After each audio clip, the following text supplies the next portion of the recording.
We will start off with Justice League issue 44, written by Robert Venditti, art by Zermanico. That was a nice surprise, actually, because I'd forgotten. If I knew that ever, I'd forgotten. I'm sure we knew it at the time when it was solicited because we'd have pointed this out. Yes. But it was so long ago that you forget these things. Yes. So no, super cool. So this is what's neat about this is this didn't actually end in the middle of an arc when we went on break. So this actually was a nice fresh. Just jump in, go from here. Jump in and enjoy some Zermanico drawing Greek mythological creatures.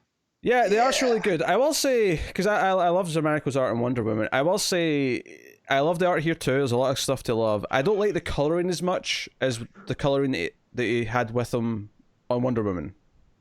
Because this is maybe closer to a Manipul sort of coloring style. Yeah, this is Fajardo Jr. Yeah, they are a bit muted. But... I wonder if that was the same colorist we had on Wonder Woman. I don't think so. It definitely looked different if it was the same person. But so yeah, basically Aquaman is fighting some monsters. He's called in the Justice League to come and help. They show up, and there's some fun banter. I really liked because we see like some mythical creatures that attack the ship they're on. They're I can't remember what they call it, but the plane. And it's the Javelin. The Javelin, thank you. And there's a great page actually. So the Flyers leave the thing, and there's some banter between Flash and Batman. And I did really like a 2-page spread where the side of the page is like Flash and Batman, kind of like all this turbulence, the plane's going down, and then the other side is just Wonder Woman having caught the plane before it hits the ground. Can we stop? Beautiful page. Yeah. Beautiful page. I just wanted to check. It was the same colorist that he had on Wonder Woman. Oh, was it? So it's just they're just choosing a different style for the Justice League book. I guess, yeah, fair enough. I definitely prefer the color in that, but I mean, it obviously still looks great. A little detail here I really like is that obviously Batman's also experiencing the turbulence in those panels at the side, but he actually realizes that everything's okay first and is back to being normal Batman while Barry's still sort of bracing himself, and that's the whole joke. Still bracing, you can stop. So that's fun. And so they meet up with Aquaman, and the issue is fairly straightforward in that it's that's fight these mythological creatures. Why they here? They seem to be targeting Wonder Woman now that Wonder Woman's here. Why is that happening? But there's a lot of big spreads of big hydras and gorgeous stuff. That double page spread that's with all the monsters, and it's split into like 5 or 6 panels from the corners. Yeah, it's almost like the rays of a sun. If you think of the corner being the sun, because they've got like a circle. Yeah. Absolutely gorgeous. Those pages in particular. Yeah, really good stuff. So I mean, honestly, it's probably not going to win any awards for its storytelling, really. But the art is so gorgeous that it's just fun watching the heroes fight these big bastard monsters. Really. Yeah, and let's be honest. How often have me and Matt spoken about how we love when we play with actual mythology things and throwing in all these creatures that is like, oh yeah, this is cool. Well, what's funny about it is that ultimately it turns out not to really be mythologically focused. It's just that happens to be what's triggered first. We have this narrator the whole time talking about vengeance, and maybe if you thought about it for 2 seconds, you'd realize what we're building to, especially given the color of the box that the narration's in. But we end up with the Spectre, and the thing that starts to happen at the end of the book is that all the grievances that the Justice League might have with each other start to come out. Their eyes glow green, and we have like Superman saying, "I carry the rest of you." I'm the strongest here. John's calling out Batman, going, "Hey, you always make yourself leader, but I actually have experience." Aquaman's like, "You're always judging me, Wonder Woman." So they're all just starting to really bicker, and all this stuff's coming out. And the final page is the Spectre in the sky looking down, all intimidating. Again, art's gorgeous. Like the art is the showpiece here, right? The art is what made this. This was a really enjoyable read, and if the art was just okay, it would be a fine enough comic. But the art made this sing. Oh, absolutely! This is really fun. And sometimes you get people who are like, oh, why? The art doesn't matter as much as the writing, or whatever. This is one of those issues where you can hand to someone and go, no, this is why it's a visual medium. This is why the art matters as much as it does, because this issue, the script is fine.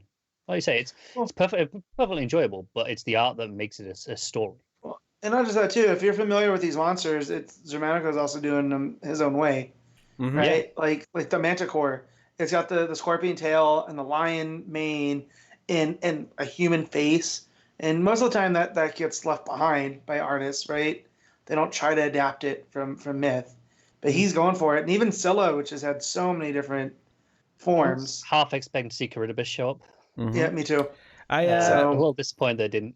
I'd go as far to say that if the art wasn't as great in this, I would probably criticize the issue for being too much just fighting. Because if I wasn't enjoying the art so much in that middle chunk of the issue where it's just a lot of fighting the monsters, I'd probably be kind of like, this is just one big fight. And how many times do we complain about a comic book issue that's, oh, it's just one big fight, and the fight itself's not that interesting? But here's... When the fight's fun to read, that's okay. Yeah, the art is so good here that I was into every single beat of the fight. Everything looks so good. So... it's hard to really fault it that much. It's interesting it's only a 2-part story, because this feels like it could be the start of a 6-issue arc, given what this ends on. This feels like it could be a long story, but obviously it's a 2-parter. Actually, no, is it a 2-parter? We don't know if it's a 2-parter. I don't remember. Why am I thinking? But 2-parter? I do. The part that stuck out. A 6-part arc finished by August. Yeah. Oh yeah, it has to be short because we have a different writer doing a 6th-issue arc that ends in August. So. Yeah. Yeah. But yeah, I do like when they're rounding up the creatures, and Aquaman's like, oh, I know a hippogriff when I see one. So then I look and I was like, that's not a hippogriff. And I did the same. And Wonder Woman goes, no, it's a griffin. Hippogriff has the back quarters of a horse. But that's okay. I understand why you'd be confused. And I was like, okay, this is going out. This is playing out like it should. Yeah. So, Matt and Connor being 2 of maybe a lot of fun. I really wanted to see. So there's the point where the pit to Tartarus opens, and she starts diving down, but she obviously hooks herself on the sword with the lasso. I kind of want to see Zermanico's rendering of Tartarus. Yeah. Well, and I like how she points out too that Tartarus it's a mystical realm, so it's kind of everywhere at once, and the main entrance is below Themyscira, as we've seen. But also at the bottom of the earth. So here.